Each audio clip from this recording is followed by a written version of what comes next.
Naghahanda na ang Department of Agriculture sa posibleng dagdag na epekto sa agrikultura dahil sa gulo sa Middle East. Ayon sa DA, sapat pa ang supply ng pagkain dahil panahon ng anihan. Pero inaasahang magiging hamon ang susunod na pagtatanim dahil sa mahal na langis.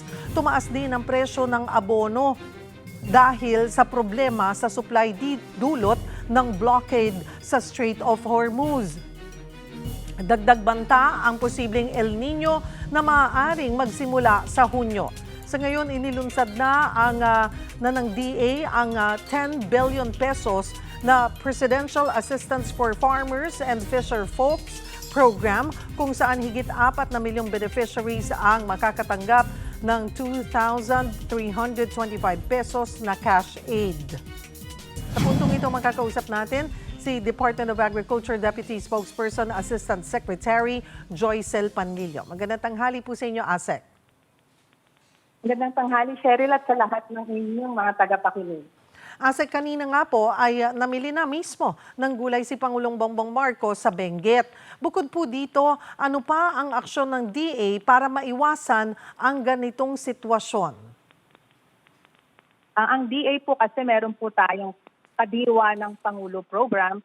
So, aktibo po sila lalo ngayon para ma-connect po ang ating mga magsasaka sa ating mga consumer at maiwasan po yung surplus na natitira po sa ating mga trading post. At aktibo rin po ang pakikipag-ugnayan po natin sa ating mga local government units para po kanila rin naman pong bilhin ang mga ani po ng ating mga magsasaka na ipinag-utos na rin naman po ito ng Pangulo at nakikipag-ugnayan na po talaga ngayon ang regional office po namin sa mga local government units.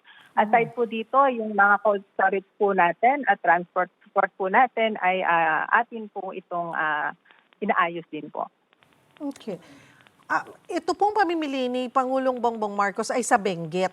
Sa monitoring po ng DA, saang mga probinsya pa tayo may oversupply ng mga gulay? Kasi may marami po tayong... sorry po, ASEC. Marami po tayong nakikitang post sa social media, sa Facebook, na 3 piso na lamang ang repolyo o yung mga ibang gulay talagang bagsak presyo.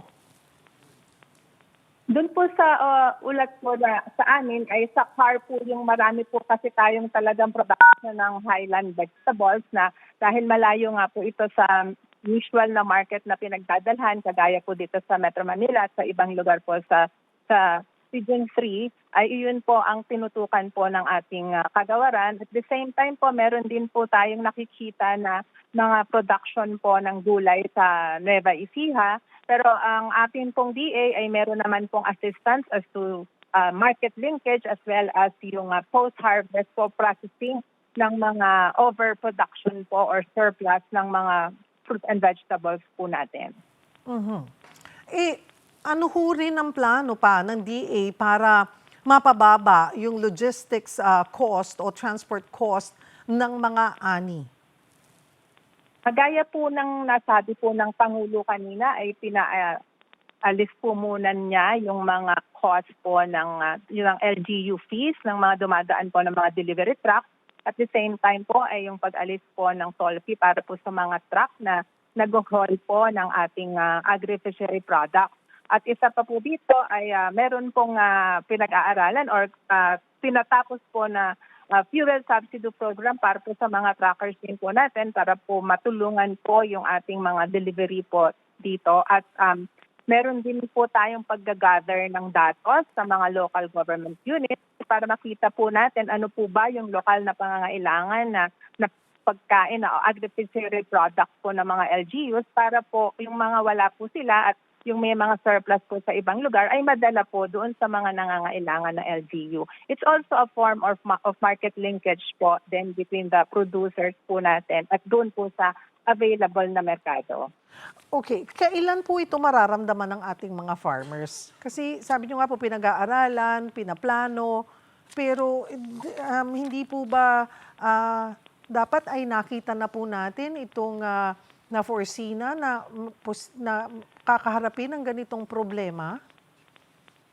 Yung nabanggit ko po na pinag-aaralan, ito po yung fuel subsidy para po doon sa mga truckers. But the market linkage po is ongoing, ginagawa na po ito.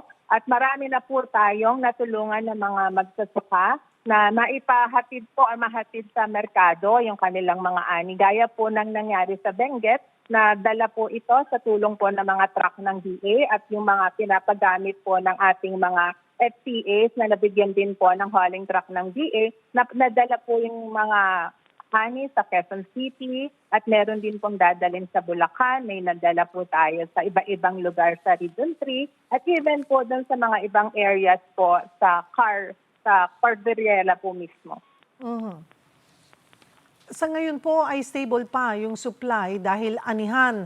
Pero gaano po katindi yung posibleng problema pagdating po sa nasusunod na taniman, ASEC?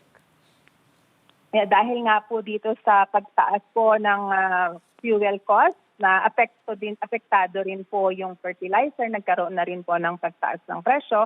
Sa DA naman po, aside dun po sa agarang pagbibigay po ng fuel subsidy at mga cash assistance, ay patuloy po tayo sa pamimigay ng ibang production support katulad po ng mga binhi at meron din po tayong fertilizer subsidy. Ito po ay in-kind po ito at yung patuloy din po tayo sa pagbibigay ng irrigation assistance upang hindi po sila tumigil sa pagtatanim. Tinututukan po natin at ipag-ugnayan po ang aming regional field offices sa atin pong mga magsasaka at mangingisda para po malaman ano po ba ang kanilang pangangailangan at para po ang DA at iba pa pong ahensya ng pamahalaan ay nakapagbigay po ng targeted na tulong sa kanila at masiguro po na sila po ay muling magtatanim at magpapalaot po para sa mga mangingisda.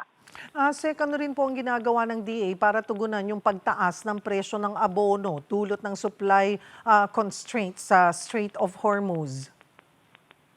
Meron naman pong tinitingnan ang ating isang opisina sa DA para magkaroon po tayo ng alternative stores nitong ating mga abono. At the same time, meron pong programa ang DA through our Bureau of Soils and Water Management. Meron po tayong mga naipamigay na mga composting facility na yung mga organic waste po, yung mga biodegradable waste po natin ay ginagamit po nila para makapag-produce ng organic fertilizer. So yung pong tingin ng paggagawa ng local organic fertilizers at biofertilizer, yun po ang ating tinututukan po ngayon. Gaano po kalaki yung posibleng maging epekto kung magsabay yung oil crisis at posibleng El Nino ngayong Hunyo? Kung magpatuloy po ito, ay ang posible pong mangyari dito, tataas po ang production cost dahil nga po dito sa pagtaas ng fuel ng fuel cost. At the same time, maaari pong bumaba ang ani dahil yun nga pong nakikita po natin na may mga farmers po tayo at na hindi na po magtatanim or binabawasan po nila yung kanilang fertilizer. Ibig sabihin, bababa po yung yield per hectare.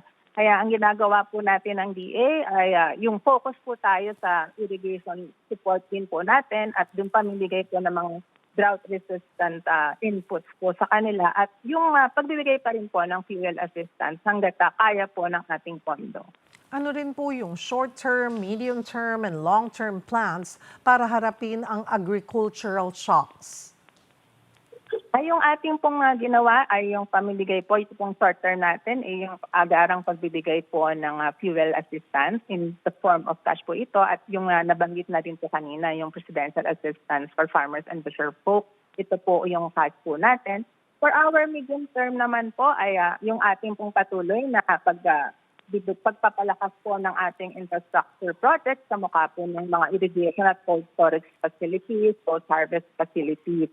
Para naman po doon sa ating long term, ito po yung tinatawag na modernization para magkaroon po tayo mechanization at maging climate resilient din po yung ating agriculture para po masiguro po natin yung food security po ng bansa. 10 billion pesos na Presidential Assistance for Farmers and Fisherfolk Program. Nasa 4 million po ang makikinabang dito. Malaking halaga pag pinakinggan mo, ASEC, yung 10 billion pesos eh. Pero ang maghahati-hati, nasa mahigit 4 million. So lumalabas, nasa 2,325 pesos lang ang bawat beneficiary. ay sasapat ho ba ito? Tama po kayo, medyo maliit po ito considering po yung taas po ng fuel at epekto po doon sa presyo ng input. So sa DA naman po ay patuloy po tayong nakikipag-usap sa ating pong Kongreso at sa Pangulo para po kung sakali pong magkaroon po ng fiscal space po ang pamahalaan ay masama po ang ating mga magsasaka at mangingisda na makinabang dito. At meron nga po tayong planong, sinabanggit na po ni Secretary na magre-request po siya ng additional funding para po sa input po ng ating mga farmers and fisher folk. That would be 10 billion pesos po for our fisher folk po sa fuel po nila at 20 billion naman po for our farmers. Kabilang po dito ang mga rice farmers. At saka, maaari po nating emphasize na this is a whole of government intervention or approach po natin. At meron naman po din ibang mga ayuda or tulong na available po mula sa ibang ahensya ng pamahalaan, kagaya po ng mula po sa DSWD at yung tupad po ng Department of Labor of Employment. At hindi lang nga din po cash ang binibigay ng DA, may mga in-kind po na input at iba-iba pa pong suporta po sa kanila. Maraming pong salamat sa inyong oras, ASEC Joycel Pangilio ng Department of Agriculture.